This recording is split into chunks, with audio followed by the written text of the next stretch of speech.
ወይ ጥያቄህን አትቀይር። ምንድን ነው ያለው? በቁርአን ላይ አለ ኢሳ እኔ አላህ መልእክተኛ ነኝ ያለበት ቦታ አለ ወይ ነው ያልኩህ አይደለ? ቃል በቃል ኢሳ የኢሳ ንግግር አለ ወይ? አዎ ላሳይህ ነው። እሺ ሱራ ምዕራፍ 61 ቁጥር 6 ላይ አውጣ አንሎ አይ ቲንክ ገብቷል። ጥያቄ ምን እያልኩ እንደሆነ የገባ ይመስላል። በቁርአን ላይ ዒሳ እኔ የአላህ መልእክተኛ ነኝ ብሎ የተናገረበት ቃል በቃል አሳየኝ ብለሃል። ላሳየህ መልካም ምዕራፍ 61 ቁጥር 6 ኦኬ። የመርየም ልጅ ኢሳ የእስራኤል ልጆች እኔ ከተውራት በፊት ያለውን ለማረጋገጥና ከእኔ በኋላ በሚመጣው መልእክተኛ ስሙ አህመድ በሆነው የማበስር ሲሆን ወደ እናንተ የተላኩ ያለ መልእክተኛ ነኝ ባለ ጊዜ አስታውስ ይላል። ምን አለ ዒሳ? ወደ እናንተ የተላኩኝ የአላህ መልእክተኛ ነኝ አላቸው። ከየት የመጣ ነው ይህ ሀሳቡ? እሱ ማለት ከአንተ ጋር ብዙ አርጊው ማድረግ አልፈልግም። ከዒሳ ኦኬ። ይሄ ቁርአኑ በማን ዘመን ነው የመጣው? በማን ላይ ነው የወረደው? አሁን ጥያቄ ወሱ ሁለተኛ ጥያቄ መልስ። yes that's my question። ቆይ አንዴ ቆይ ምንድን ነው ያለው? በቁርአን ላይ ዒሳ ቃል በቃል እኔ የአላህ መልእክተኛ ነኝ ያለበትን ቦታ አሳየኝ ብለሃል ወይንስ አላልክ? ብያለሁ። ማይክ የኔ ጥያቄ አድምጠኝ። አዳምጥ እባክህ። በጣም ጥሩ አዳምጥ። ለዚህ ጥያቄ ራሱ ዒሳ የተናገረበትን ያው አገኘ። አሁን ጥያቄውን ሊቀይር ነው። ምን ብሎ ሊቀይር ነው? ቁርአን ከማን ነው መቼ ነው የመጣው ለማን ነው የመጣው ብሎ ሊጠይቀን ነው። ጠይቅ። ያላ የኔ ጥያቄ በመሰረቱ ሁሴ እንደው ያው አንተ ፎርስ አድርገኝ ተመዘዝከኝ እንጂ የኔ ጥያቄ ኢሳ ቁርአን ላይ ቃል በቃል ያው የቃል በቃል ጥያቄ ስለሆነ ማለት ነው ቃል በቃል ተናግሯል የሚል ጥያቄ ነው። ይሄ ተናጋሪው ሌላ ካል ራሱ አላቸው እያለ ዒሳ እኮ ነው ተናጋሪ። አስታውስ እኮ ነው የሚለው። ማነው ተናጋሪው እዚህ ጋር? ቆይ አስታውስ ቢለን ሳይሆን እኔ አላህ መልእክተኛ ነኝ ብሎ የተናገረው ቃል ማን ነው? እኔ አላህ መልእክተኛ ነኝ የሚለው ማን ነው? እዚህ ጋር የኢሳን ሀሳብ ይዞ መጥቶ ነው። ማን ነው እኔ አላህ መልእክተኛ ነኝ ያለው? አላህ ነው ይሄን ያለው ወይስ ደግሞ ነብዩ መሐመድ ሰለላሁ ዐለይሂ ወሰለም ናቸው ወይስ ዒሳ ነው? እኔ አላህ መልእክተኛ ነኝ የሚለው ጅብሪል ማን ነው? ኦኬ መልካም። ይሄ ሀሳቡ እንትን ነው ላይክ ጅብሪል አመጣ ቃሉ። ከዛ በኋላ በመሐመድ አፍ የተነገረ ነው። ማን ያመጣው አይደለም ጥያቄ። እኔ አላህ መልእክተኛ ነኝ ብሎ የተናገረው ማን ነው? እሺ የኢሳን መጽሐፍ ስጠኝ። ይሄንን የተናገረበትን የኢሳን መጽሐፍ ጠየቀው። ምንድነው? ከቁርአን አሳየኝ ነበር። አሁን ደግሞ ከቁርአን አልፈልግም ከኢሳ መጽሐፍ ስጠኝ አለ። ኧረ እሱ ተው እባክህ ነው። ወላሂ ትልቅ ሰው አይደለም ሙስዬ፣ በጣም ትልቅ ሰው ነው። እሱ ኦኬ እኮ ነገር አዳምጥሽ። ምን አለ ቅድም ከቁርአን አሳየኝ አለ። አሁን ደግሞ ከቁርአን አልፈልግም ከኢሳ መጽሐፍ አሳየኝ። እሺ ቀድም የተጠየቀውን ጥያቄ መመለስ ትችላለህ? እግዚአብሔር አጋንንትን ከምን እንደፈጠረ ተናግሯል መጽሐፍ ቅዱስ ላይ ያወራል። ለእኛ ማወቅ ባለ ያው ይናገራል። ለእኛ ማወቅ ባለብን መልክ ይነግረናል። መላእክቱን ዕብራውያን 1 ላይ ገባ ስለ ልጁ እያለ ያወራል። ዕብራውያን 1 ጋኔን ከምን እንደተፈጠረ ይናገራል።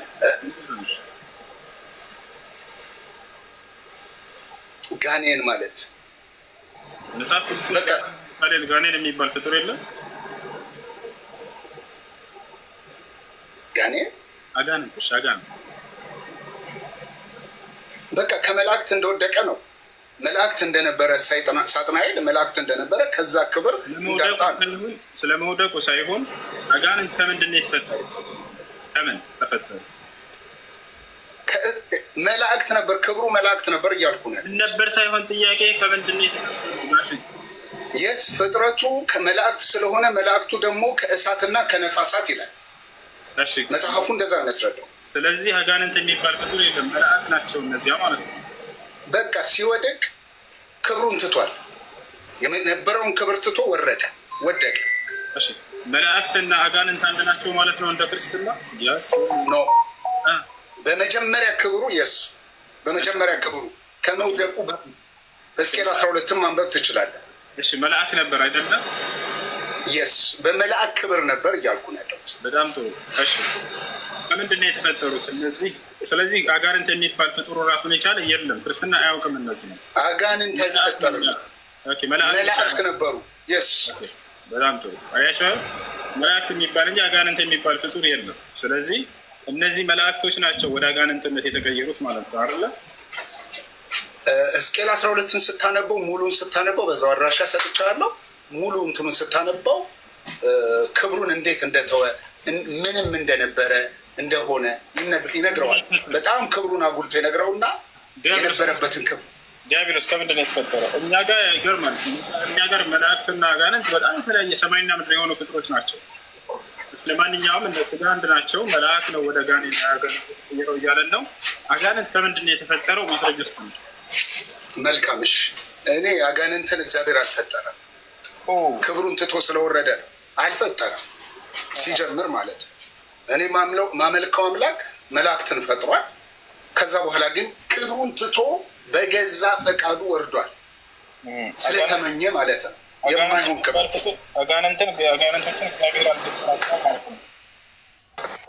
እግዚአብሔር አጋንንት ብሎ የፈጠረው ፍጥረት የሚያሳይ አንድም ክፍል የለንም መጽሐፍ ቅዱስ በጣም መላእክት አድርጎ ግን እንደፈጠረ ስለ መላእክቱ ይላል። መናፍስት አገልጋዮችንም የእሳት ነበልባል የሚያደርግ ይላል። እሺ ኢየሱስ ክርስቶስን ስለ ኢየሱስ ክርስቶስን እሺ ስለ ኢየሱስ ክርስቶስ እኔ እናንተ እናውራ። በጣም ጥሩ። ኢየሱስ ክርስቶስን ማርያምና ወንድሞቹ ምናምን ምን ብለው ነበር የሚያምኑት? እብድ ነው ብለው ያምኑ ነበር አይደለ? ይቅርታ ጋር መጽሐፍ ነው። ስለ ኢየሱስ ክርስቶስ እናውራ። አሁን እንዲያሉት የሚለውን ተወውና ምርና ምን ብለው ነበር በዘመኑ ያሉት ክፍሉን ጠቅሰን እናው እና ጊዜ እብድ ነው ብለው ያምኑ ነበር እንጂ አምላክ ነው ብለው ያምኑ። መልካም እሺ፣ ክፍሉን ጠቀሰውና አይ ነው ቦታውን አውቀዋለሁ። በአውዱ መሰረት እናንብበው። አይሽ በአውዱ መሰረት እናንብበው። ከአንተ ጋር ነው የማወራው። እሺ ኢብራሂም ጋር ደግሞ ኢብራሂም ጋር በቤቱ ገባል። ግን ከአንተ ጋር እኔ ማውራት የምፈልገው በኢየሱስ ባህሪያት ላይ ባወራ ደስ ይለኛል። ወላሂ እስኪ በደስታ አምላክ አስፍዬ እኮታለሁ። የአምላክ ባህሪ ያለው አስፍዬ አስወጣለሁ። እሺ እንዳታስወጣኝ አደራህን። እሺ ኖ እወጣለሁ ነው ለማለት ፈልጌ ነው። ሶሪ እንዳታስወጣኝ። ከቤትህማ እንዴት አስወጣሃለሁ ወዳጅ? እንትለግተህ ነው የመጣው። ባህሪያቱ ላይ እናውራ ፕሊዝ። አሁን እንደዚህ ከማለት የኢየሱስ ባህሪ ላይ እናውራ። እሺ አዳምጥ። እሺ አንድ ጊዜ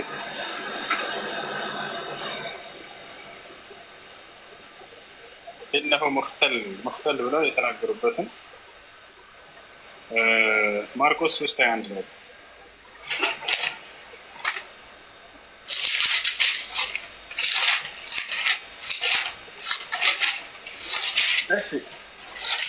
አዲሱ መደበኛ አለክ? አዲሱ መደበኛ ትርጓሜ ይለያል እንዴ? ነው ትርጓሜ ሌላ ነገር አመጣ እኮ ይለያል እንዴ?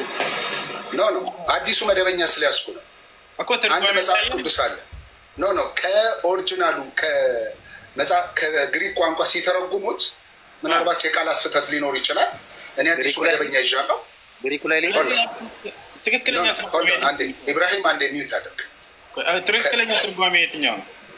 እየነገርኩ ነው። እኔ እጄ ላይ ያለው አሁን አዲሱ መደበኛ ነው እኮ። አንዴ ትክክለኛ ትርጓሜ የትኛው ነው? እየነገርኩ ነው። ሁሉም ትክክለኛ ነው። በብዛት ትክክለኛ ነው። የቃላት እንትኖች ሊኖሩ ይችላሉ። ትክክለኛ ከሆነ ታዲያ ይኸኛውን ብናነበው ምን ችግር አለ? ኦኬ ጎ ሄድ።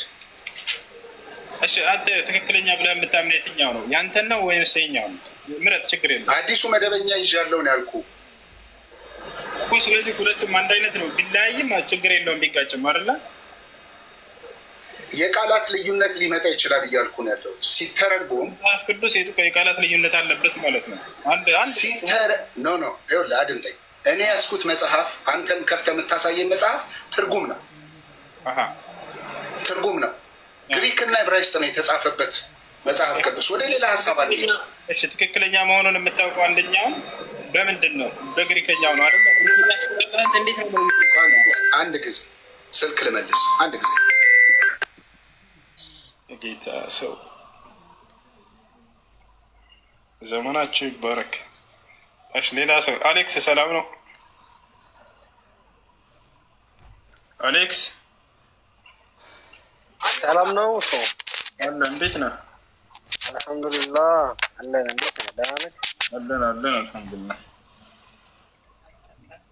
አልሐምዱሊላህ ማሻአላህ ያውሱ። እሺ ላደንቅ ነው የገባው። ሲመጣ ከፍታለሁ። እሺ እሱ መርሐባ አላህ ይጨምር። አሚን አሚን አሚን። በጣም ነው የምወደው እሱ በጣም ወዳል። አላህ ይወደዳችሁ። ሹክራን።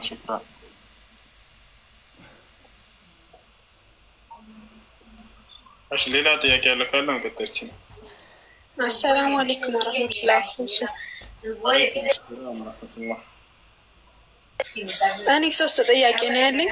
የመጀመሪያው አምላካችን አላህ በፈጠራቸው ፍጡራኖች ላይ የሚምለው ምሳሌ በየውም القيامة በጨረቃ በከዋክብት ይምላልና እሱ ምክንያቱ ምንድነው?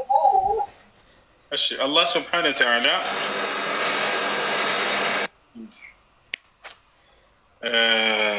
ለምንድን ነው እነዚህ ነገራቶች የሚምለው? አንደኛ እነዚህን የፈጠራቸው እርሱ መሆኑን ሊገልጽልን ዘንድ ነው። እነዚህ ታላላቅ ፍጥረታቶች ያስገኛቸው እርሱ ነው። ሁለተኛ ከመሐላ በኋላ በጣም አሳሳቢ የሆነ መልእክት ሊያስተላልፍልን ስለፈለገ ነው።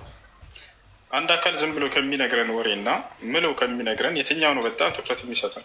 ምሎ የሚነግረን አላህ Subhanahu Wa Ta'ala የሆነ ቦታ ላይ ምሎ ካያችሁ ከዚያ በኋላ በጣም አሳሳቢ የሆነን መልእክት ሊያስተላልፍልን መሆኑን ትረዳላችሁ። ለዚህ ነው ብለው ዑለሞች ተናግረዋል። መርሐባ። ሌላኛው ደግሞ ኡሉል አዝም የተባሉ ነብያቶች ማለት ነው። ኡሉል አዝም መባላቸው ሁላቸውንም ተመሳሳይ ባህሪ ያመለክታል ማለት በኡሉል አዝም በሚለው። ኡሉል አዝም ማለት የቁርጠኝነት ባለቤት ማለት ነው። ያ ማለት ባስተምሮ ጊዜያቸው ትዕግስት ጥግ ላይ የደረሱ ታግሰው በህዝቦቻቸው ተፈትነው በጣም ታግሰው የነበሩ ታላላቅ ነብያት ናቸው። ሁሉንም ያጠቃልላል። በእርግጥ ይህ ለየት ተደርጎ የሚሰጠው ለአምስቶቹ ነው። ኡሉል አዝም ተብለው የተገለጹት እነርሱ ናቸው። ሌሎች ነብያቶች አልታገሱም ማለት አይደለም። አሁን በደረጃ መበላለጣቸው ሊታወቅ ይገባል። ነቢያችን ሰለላሁ ዐለይሂ ወሰለም፣ ሁለተኛ ኢብራሂም ዐለይሂ ሰላም፣ ሶስተኛ ሙሳ፣ ከዚያ በኋላ ኑህ እና ዒሳ ዐለይሂ ሰላም እነዚህ ናቸው። አላህ Subhanahu Wa Ta'ala እነዚህን በሱረት አልአሕዛብ ላይ እና በሱረት ሹራ ላይ በአንድ ገልጿቸዋል። ከነዚህም ከባድ የሆነ ታላላቅ ቃል ኪዳን ይዣለሁኝ ያለ ይናገራል። يقول الله سبحانه وتعالى وإذ أخذنا من النبيين ميثاقهم ومنك ومن نوح وإبراهيم وموسى وعيسى بن مريم وأخذنا منهم ميثاقا غليظا ይላል። الله سبحانه وتعالى ብናላ ከነቢያቶች ሁሉ ቃል ኪዳንን በያዝኩን ጊዜ አለ። በተለይ ደግሞ ሙሐመድ ከአንተና ከአብርሃም ከሙሴና ከመሲሁ ከኖህ ከእናንተ በተለይ ከባድ የሆነ ቃል ኪዳን ይዣለሁኝ እያለ ይናገራል። በሌላ ቦታ ላይ አላህ Subhanahu Wa Ta'ala በሱራ ሹራ ላይ እነዚህን ነቢያት በአንድ ሲጠቅሳቸው ምን ይላል? ሸረዐ ለኩም ሚነ ዲን ማ ወሳ ቢሂ ኑሐን ወለዚ አውሐይና ኢለይከ ወማ ወሰይና ቢሂ ኢብራሂም ወሙሳ ወዒሳ ይላል። እነሆ ይህን እስልምናን ሃይማኖት ዛሬ ለእናንተ ደነገግኩላችሁ፣ ከዚህ በፊት ደግሞ ኖህን፣ አብርሃምን፣ ሙሴ፣ መሲሁን ወይንም ክርስቶስን አዘዤባቸው የነበረውን ሃይማኖት ያንኑ ኢስላምን ራሱ አዘዝኳቸው እያለ ይናገራል። እሺ ይህ ነው። እሺ ቴንኪው እስዬ ስለጠበቀኝ ማለት ነው። እሺ ማርቆስ ወንጌል ምዕራፍ 3 ላይ ያለውን ሀሳብ ነው ያነሳውና ከፍቼዋለሁ።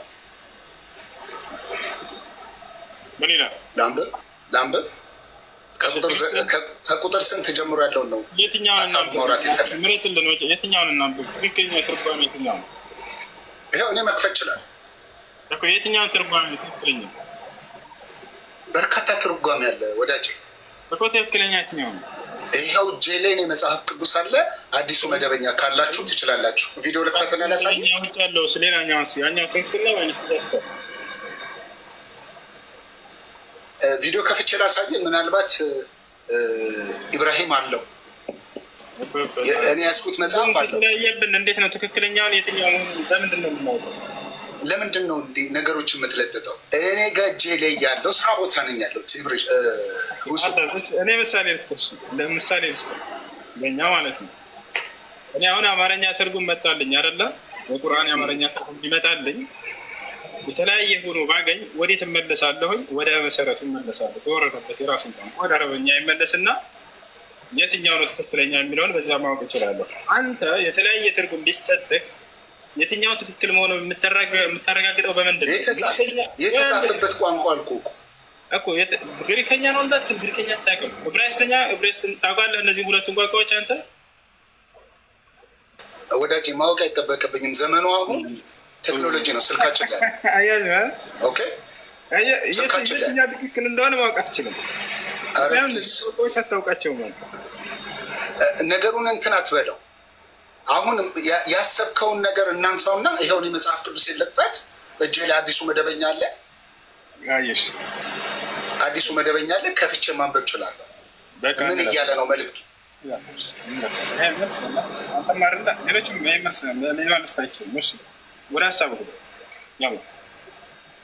ምን ማለት ነው የፈለገው? እዚህ ማርቆስ ላይ የመጣውን ሀሳብ ንገረኝ። እሱን አንብበው መጀመሪያ። ከስንት ጀምሬ ላንብብ? አብዷል ተብሎ የተገለጸበት ያው እና ዘመዶችም ሰምተው አበደ ብለው ሊይዙት መጡ ይላል። ማን ናቸው እዚህ ጋር ዘመዶቹ አበደው? ከ21 ራይት፣ ከ21 ነው እንትን ያልከው። አሎ ዘመዶችም ሰምተው አበደ ብለዋልና ሊይዙት መጡ ይላል። እዚህ አብዷል ብለው ሊይዙት የመጡት ዘመዶቹ የተባሉት እነማን ናቸው? እሺ ላንብብልህ። ዘመዶቹ ነው የሚለው። ዘመዶቹ ንባብ አይደለም የፈለግነው፣ ጥያቄውን መልስ።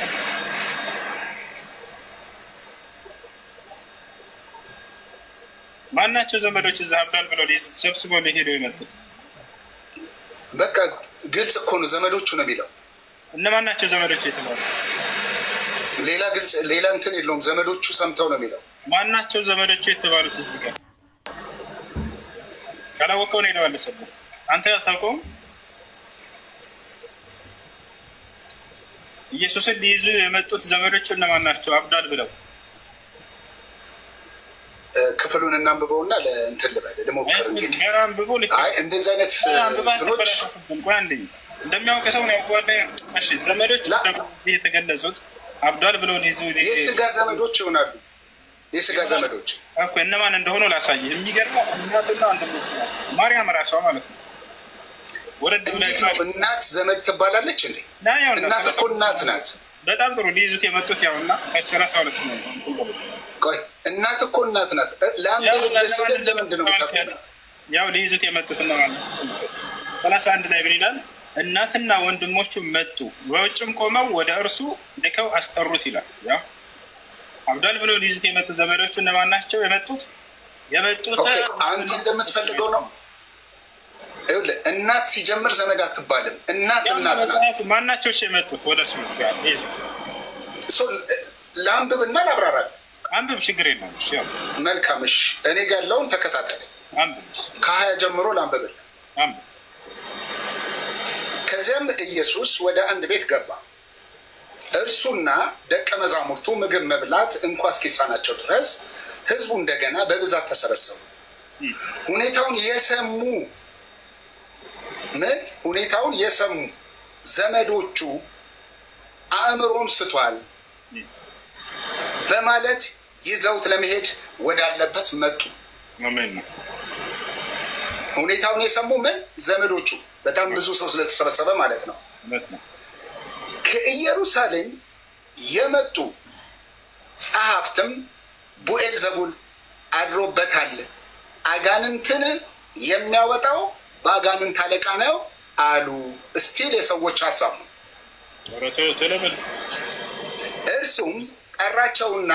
እርሱም ጠራቸውና በምሳሌ እንዲህ አላቸው፣ ሰይጣንን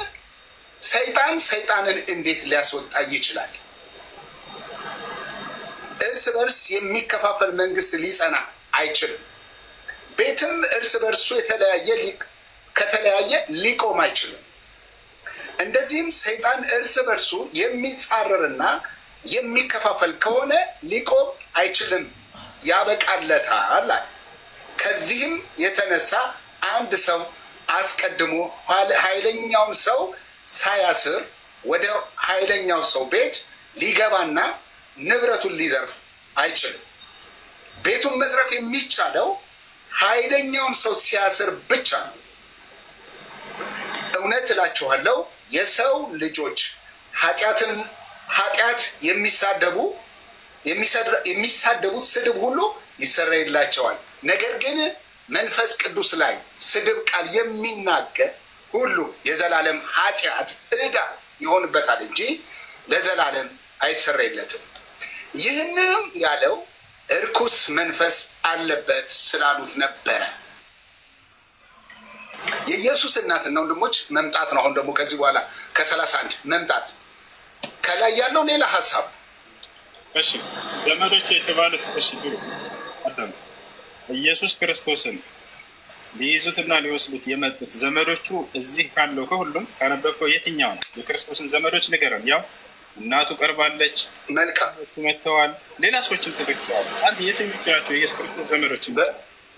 እሺ መልካም። በመሰረቱ እናትና ወንድሞች መጽሐፍ ቅዱስ ካለ ዘመዶች አይደሉም።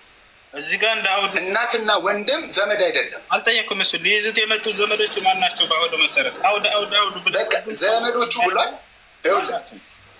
እሺ መልካም ዘመዶቹ ብሏል መጽሐፍ ቅዱስ።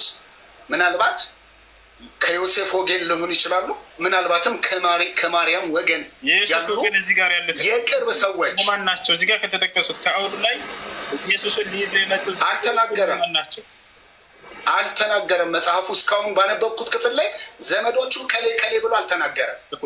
ነገር ግን ሊይዙት መጡ ይለናል። ያውና የመጡት ከነዚህ ውስጥ ማን መጣ የሚለውን ወደ እርሱ ገልጾልናል። እነዚህ ከላይ የተጠቀሱት እነዚህ ፈሪሳውያን ምናምን ናቸው ዘመዶቹ ወይንስ የራሱ ወንድሞቹና እናቱ ናቸው? ደግሜ እየነገርኩ ነው። ሁሱ እናትና ወንድም ዘመድ አይባልም። ማነው እንደሱ ያለ? ወንድሜ ነው የምትለው አንተ። አሁን ወንድሜ እናትና ወንድም ዘመድ አይባልም ያለህ ማን ነው? አይባልም፣ ወንድም ነው የምትለው። አውጣ ማስረጃ ሰው። ይሄውን እናንተ አማርኛ እኮ ነው የምናወራው። ወንድም ቢመጣ አንዴ ፍታለህ አንዴ ዋከ ከራታ ተፈላሰፈ። ወንድምና ማን ነው እናት ዘመድ አይባልም ያለህ ማን ነው? ሁሴ አንተ ወንድምህን ዘመድ ነው የምትለው? ማስረጃ ስተ መጽሐፍ ቅዱስ ላይ ወንድምና እናት ዘመድ አይባልም የተባለው ማለት ነው። እየጠየቅኩ ነው። ወንድምህን ዘመድ ነው የምትለው ነው ወይስ ወንድሜ ነው የምትለው? ስለኔ አይደለም። እዚህ ቦታ ላይ ይኸው በቃ አንዴ አዳምጠን። ቅድም ምን አለን? ይሄ ሰውዬ አውዱን አንብቤ ላስረዳ እዚያ ውስጥ ይኖራሉ አለ። ምናልባት እያለ ቅድም ሲፈታ ነበር። በግምት ነው በነገራችን ላይ እየፈታ ያለው። እሺ ከአውዱ ላይ ተጠቀሱ ወደሱ የመጡት አካሎች እነማን ናቸው የሚለውን ስናይ ጊዜ መጨረሻ ላይ ማን እንደመጣ ሊይዙት ኢየሱስ ክርስቶስን ሊወስዱ የመጡት ማን ናቸው የሚሆኑት? እዚያ ቦታ ላይ ሊወስዱት የመጡት ማን ናቸው? እነ ማርያም እብድ ነው ብለው ሊወስዱት መጡ ይለናል አይደለ? እነዚህ ሊወስዱት የመጡት አካሎች ማን ነው ብለን ስናይ ከታች ማርያምና ወንድሞቹ ብሎ ገለጻቸው። ማርያምና ወንድሞቹ ብሎ ገለጻቸው። አሁን ሊወስዱት የመጡት ኢየሱስን አብዷል ብለው እነማን ናቸው ንገረን። መልካምሽ ከ20 እስከ 30 ባለው ውስጥ ዘመዶች ተብለው ተጠቅሷል። እናትና ወንድሙ ግን እንዳልሆኑ ያሳያል። ከዛ በኋላ ግን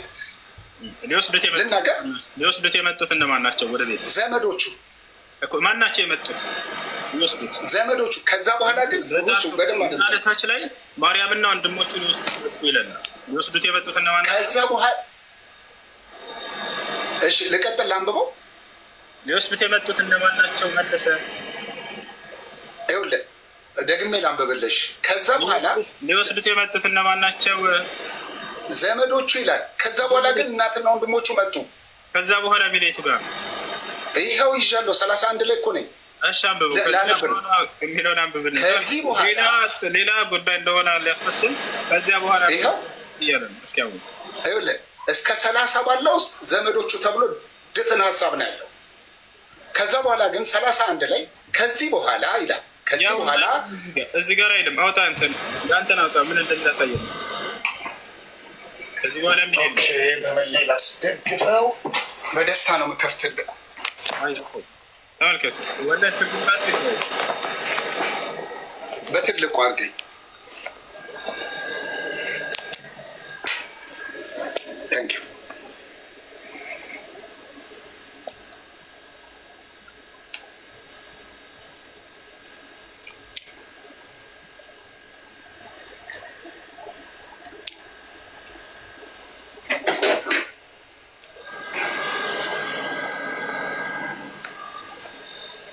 31ኛው እሺ 31 ላይ ነኝ። እዚህ ድረስ ያለውን አንብቤልሃለሁ። ከዚህ በኋላ ይላል እዚህ በኋላ ይላል። ቆይ አንዴ 1954 ነው 1954 ነው እኔን ነው አልያዝኩም። አዲሱ መደበኛ ነው ያዝኩት እያልኩ ነው ካሉት አሳውጣው አለ አውጣው አዲሱ ትርጓሜ 1954 ያውጡልሃል ማማለ 1954 ይሄን ሐሳብ ድፍን ነው ሐሳቡ አልኩ 1954 እናውጣለን። አንዴ ያውጡለት 1954 ተመልከት። መጽሐፍ ቅዱስ እርስ በራሱ ይጋጫል። ያው ይታያል እዚህ ጋር እናትና ወንድሞቹ ይላል። ከዚህ በኋላ የሚለውን አሳየን እዚህ ጋር እናትና ወንድሞቹ መጡ በውጭም ቆመው ወደ እርሱ ልከው አስጠሩት ይላል። ልቀጥል የትኛው ነው የትኛው ትክክለኛ 31 ማለት ነው ትክክለኛ ትርጓሜ የትኛው ነው? የኔን በትልቁ አድርገኝ። ትክክለኛ ትርጓሜ የትኛው ነው? በደንብ የተብራራ መጽሐፍ ይኸው እኔ እጄ ላይ አለ። 54ቱ አዎ ጥሬ ነው እንትኑ። ስለዚህ 54ቱ ተሳስቷል ሲተረጎም አንድ አዳምጠና ነው ተሳስቷል አይደለም። ሁሱ በደንብ አድምጠኝ። ሁለቱም ትክክለኛ መጽሐፍ ነው። የትርጓሜ ግን እሺ ይኸውልህ እኔ አሁን ያዝኩት ይሄንን ነው። ይሄን መጽሐፍ ነው ያዝኩት እጄ ላይ ያለው ማለት ነው። መጽሐፉ ሲተረጎም የቃላት ኢረር ይኖራል። የማብራራት ኢረሮች ይኖራሉ። እሺ አንዴ አዳምጥ። ይሄ ደግሞ እኔ ተመችቶኛል። ጥሩ የቃላት ኢረር ያደረገው የትኛው 1954 ነው ወይስ ያንተ ነው? መልስልናል።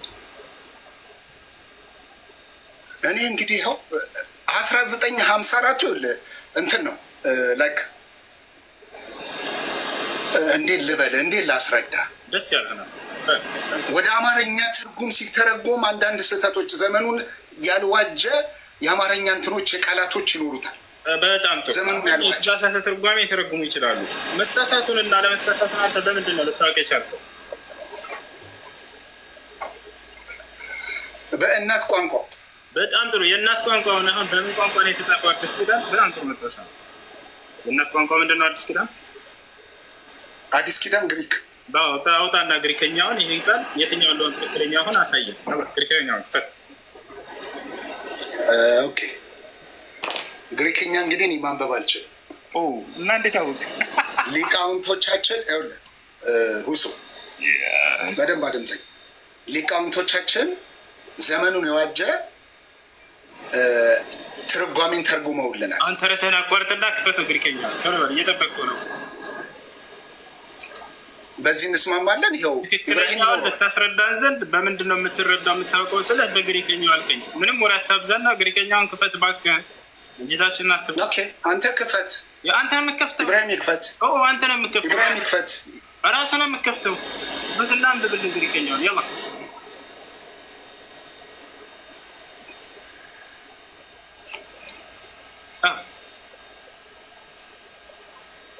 Let me try, okay. Yeah.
አለ ከፈት ግሪከኛ እስቲ ለማንኛው የስ እንትኑን እንየው አንዳንድ ትርጓሜዎችን እንመልከት።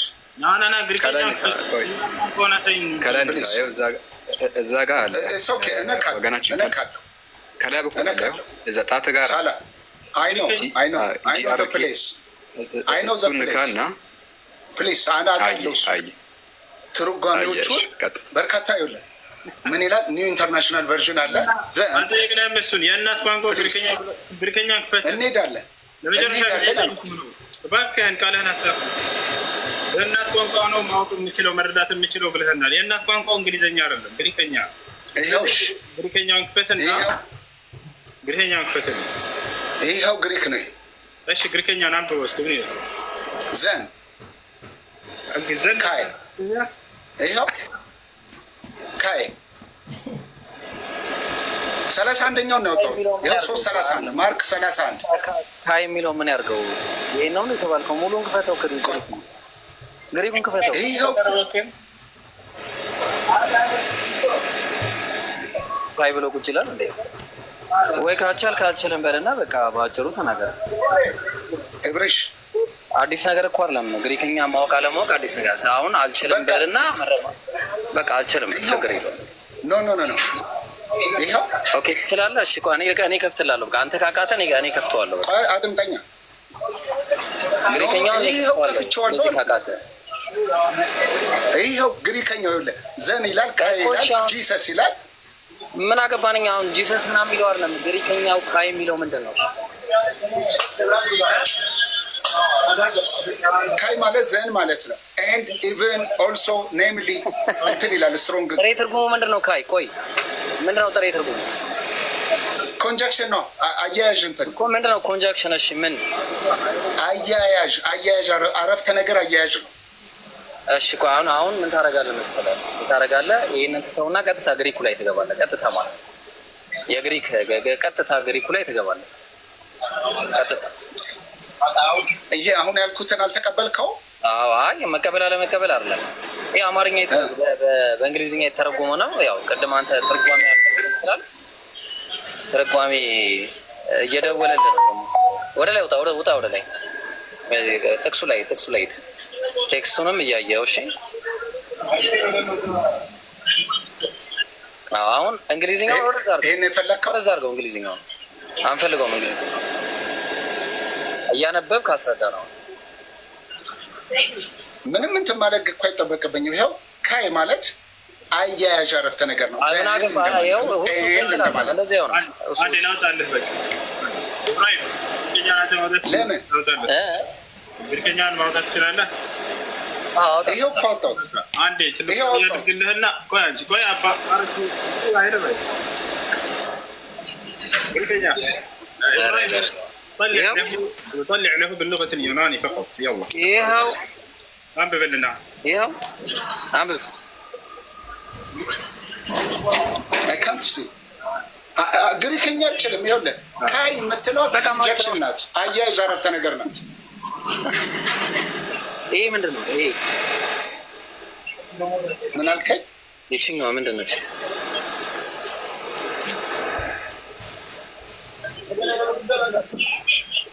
ስትሮንግ ወርድ ላይ የፈለከው ነው አሁን በቃ እንደዚህ ነው ተማሪው በቃ ተናገር እኮ አይደለም ማለት አልችልም በለ በቃ አለቀ እኮ ጨረሰ እሱ አላ ካልቻልክም በለ እንለፈው በቃ እሱና ወደ ሌላ ነገር ነው እኮ ላምብበው ነው መጽሐፌን ላምብበው ይዤ መጣሁ ኢየሱስ ማንነት ላይ ይወራል በቃ ይሄንን ተው በቃ አልችልም በለና አለፈ በቃ ግድ የለም ነው ግሪከኛ ነውር አይደለም እኔ ይዤ መጣሁት መጽሐፍ ቅዱስ አለ አይደል አዲሱ መደበኛ ግሪክ እኮ ግሪክኛ እኮ ማንበብ አይጠበቅብኝም ይሄው አየው እንደዛ ከሆነ ይሄው ሁሱ እንደዛ ከሆነ ይሄው እዚህ ጋር ነው ይሄው አዲሱ መደበኛ እጄ ላይ ይሄው አለ እዚህ ጋርም አለ ሌላ ትርጉም እንግሊዘኛውን አውጣው እሺ እሱ ለምን እኛ አማርኛ ነው የምንፈልገው እንግሊዘኛውንም አውጣው እኛ አማርኛ ነው የምንፈልገው ከእንግሊዘኛው ነው የተተረጎመው እንደዛ ከሆነ እናት ቋንቋ ነው ኒዳ ያው ኢብሪሽ ማለት መግባባት እንድንችል ማለት ነው እኔው በቃ እሺ ሌት ቶፒክ ሊቪት በቃ ማንኛውም ክርስቲያኖች እሺ በቃ እኔ አልችልም ለተመልካች ትቼዋለሁ።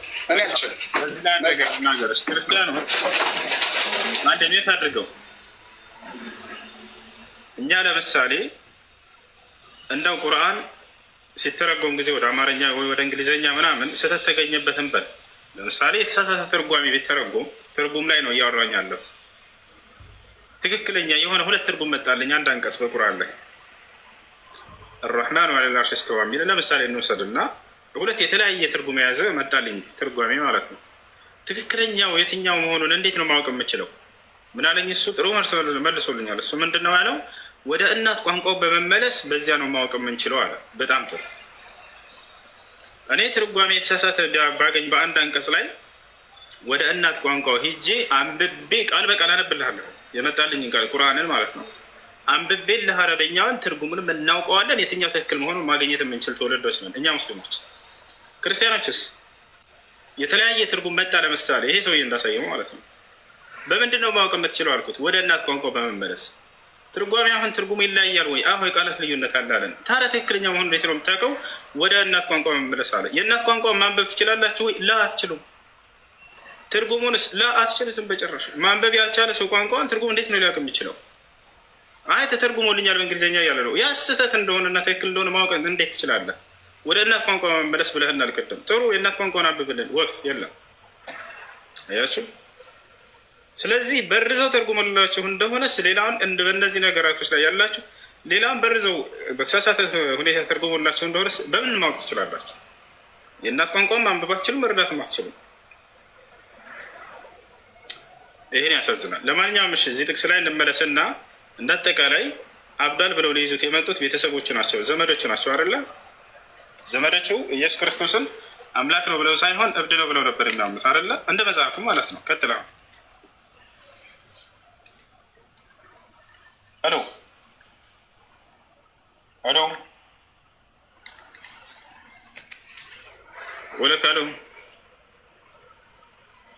ሄሎ ጋር ነው እሱ ከኋላ ሰው እየረበሸኝ ስለነበረ ነው። ሀሳብን ሰጠህ አይደል? እኔ ሪፍሌክት ላድርግ ሀሳቤ የኢየሱስ ክርስቶስ ማለት አምላክ ነው ብለው ነበር የሚያምኑት ማለት ነው።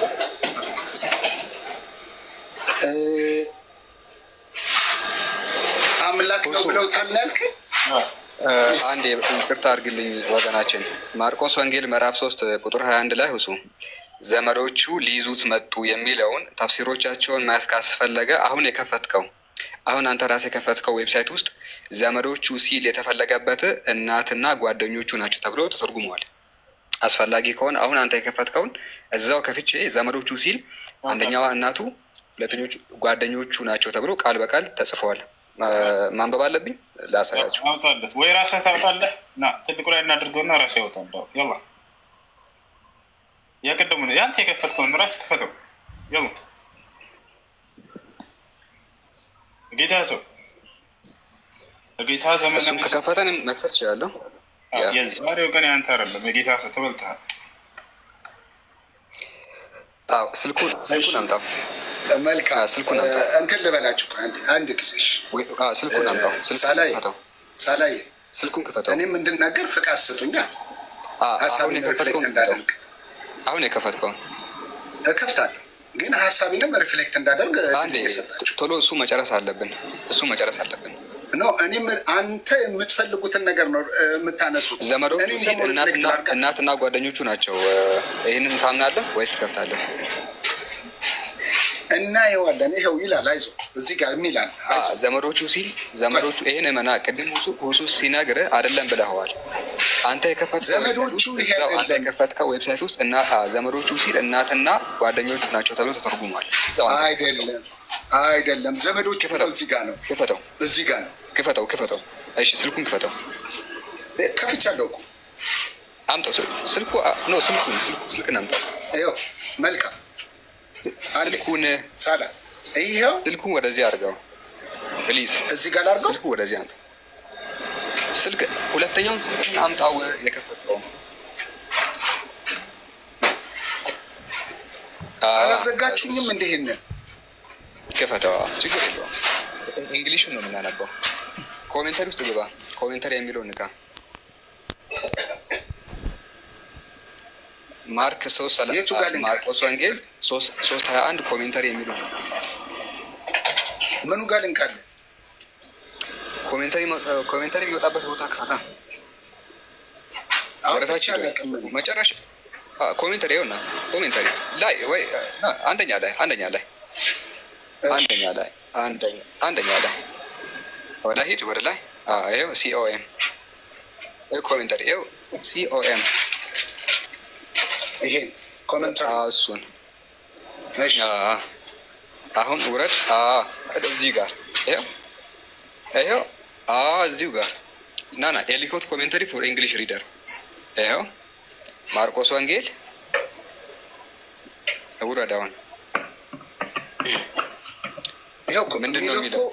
there came then his brother and his mother ነው የሚለው። ወንድሞቹና እናቱ